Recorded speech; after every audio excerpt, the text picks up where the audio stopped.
Deliver all of the flavor and none of the guilt with air fry. Air fry allows you to make healthier, delicious meals for the entire family right in your Frigidaire wall oven. Here are some tips to get you started. How does it work?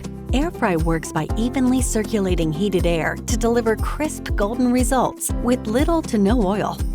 When using the air fry feature, make sure to arrange food in a single layer. To use the air fry feature, select Air Fry from Oven Modes. Enter the suggested temperature for your food and touch Start. When the preheat tone sounds, place the tray on the rack. If setting a cook time, wait until after the oven is preheated. At the end of the cook time, air fry will turn off.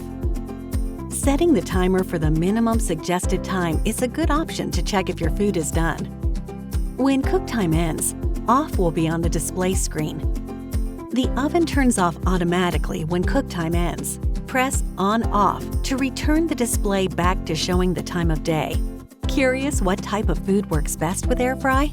The air fry feature takes prepackaged and convenience foods to the next level, but that shouldn't stop you from exploring and experimenting with fresh foods too. If you experience some smoke while using air fry, this is normal. Air fry circulates superheated air all around the food and bakeware. When drippings from greasy foods combine with the hot air from the oven, smoking can occur. For best results, we suggest our optional air fry tray that is specifically designed to optimize your oven space for large capacity air frying and ensures even heating on all sides. Plus, the air fry tray is dishwasher safe. To minimize smoke and catch any crumbs that may fall, we suggest placing a baking sheet on a rack position below the air fry tray. For best results, see your use and care manual for recommended rack positions. For more information and tips, reference your use and care manual or visit www.frigidaire.com.